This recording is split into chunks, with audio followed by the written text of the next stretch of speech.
Hi and welcome to this little bit of soul time with me, Micheal O'Connor, and the Healing Angels of Integrated Energy Therapy. And today, Angel Micheal blesses you with success and Angel Cassiel blesses you with peace. And if there were two cards that could possibly come out of the pack for me today, it probably would be these two cards. And when I saw them coming, I actually didn't pay much attention to it initially. I just picked two cards.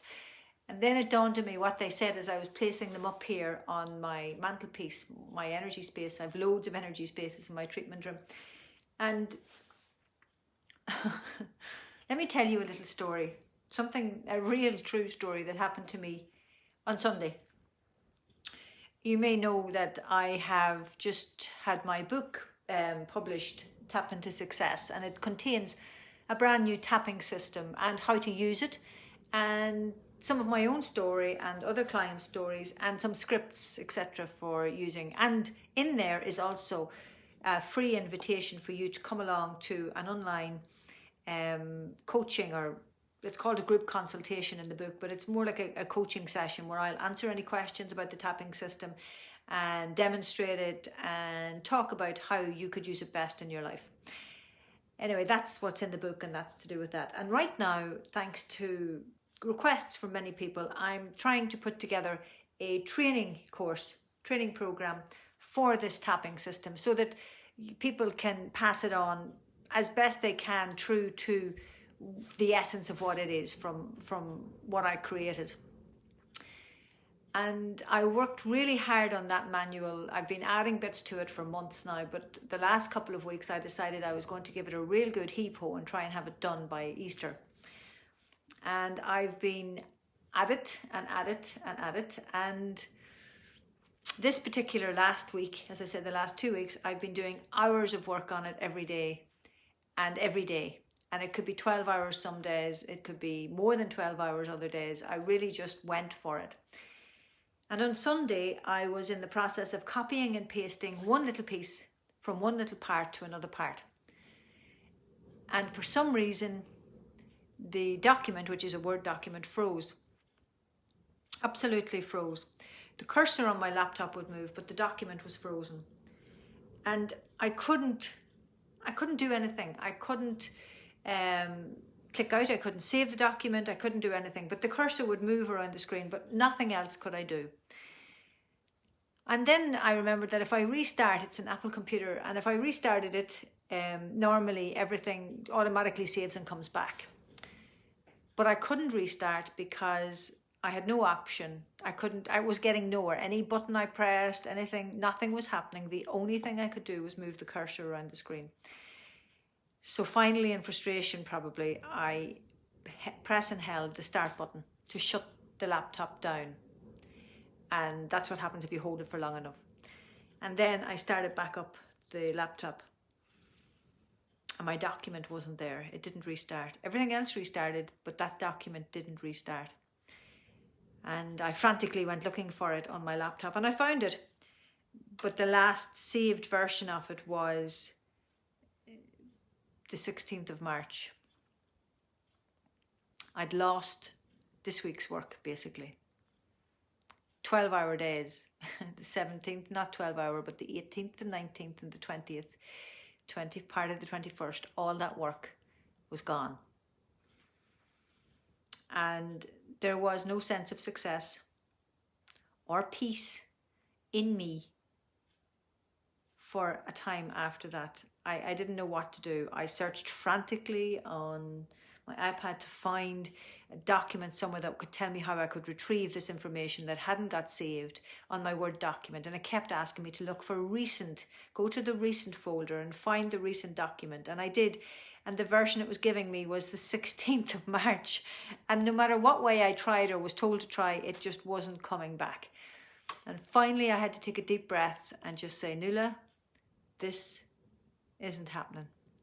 I can't find it. The information is lost. The work is gone. And there were tears. And there were lots of tears. And part of it probably was a release because of the amount of work I'd put into it, the tension. And then it dawned on me. I'm sitting here in a room annoyed about hours of work that's lost, and that's fair enough. And that can be the straw that breaks the camel's back.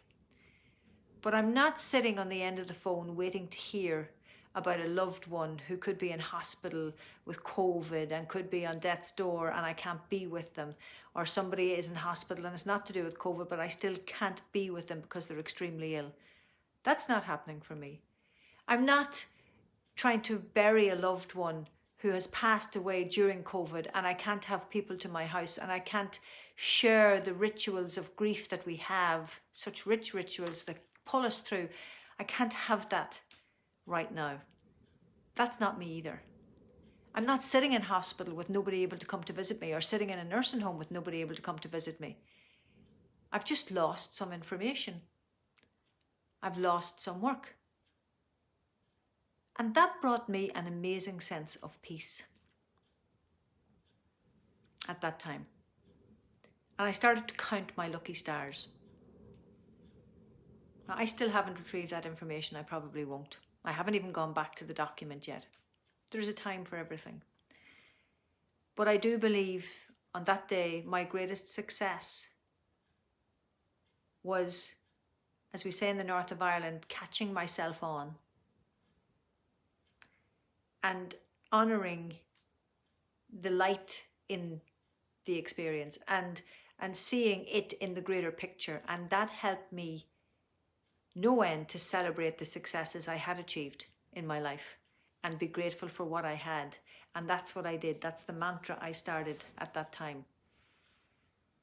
So when today success and peace came out for me and you and whoever is watching this, because that's what I believe is happening right now, it was that sense of my greatest success the other day was to find the peace in that stressful situation and to find the light in that darkness and to celebrate it and to count my lucky stars, to count my blessings, even in a time of stress. Count my blessings. Now, I could rhyme off to you hundreds of different stressors in my life and different times in my life, and every single one of those times the same process is what I would do. I would always challenge myself when I can get to that point to find the peace, to find the light in the stressor, because we always have a choice. When something happens to us, we always have a choice. And the choice we make determines how we're going to be and who we're going to be at that time. So perhaps in your life today, for some reason you needed to hear this. Perhaps it sent you off into your day and your week looking for things to be grateful for. Maybe it's encouraging you to count your lucky stars and to find hope in your day and to celebrate that for what it is. Or maybe you're making your mind up never to watch me again.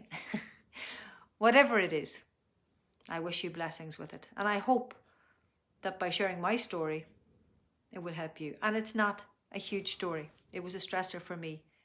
But the reality is you could be suffering with other challenges right now, deeper, harder, more difficult challenges right now.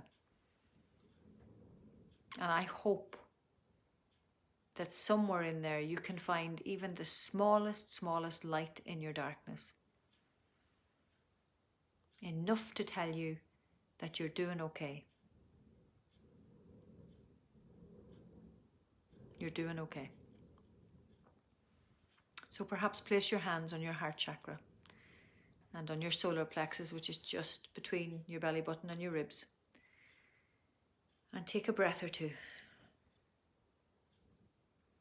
Even though the world is mad right now, even though I could be very stressed right now, even though there's parts of me just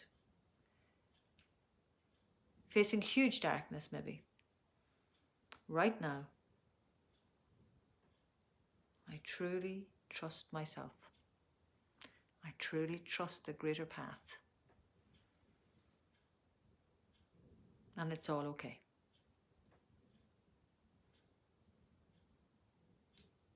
Blessings on your day, on your life, and on finding the brightness and celebrating it in your life. Take care. Please like and share.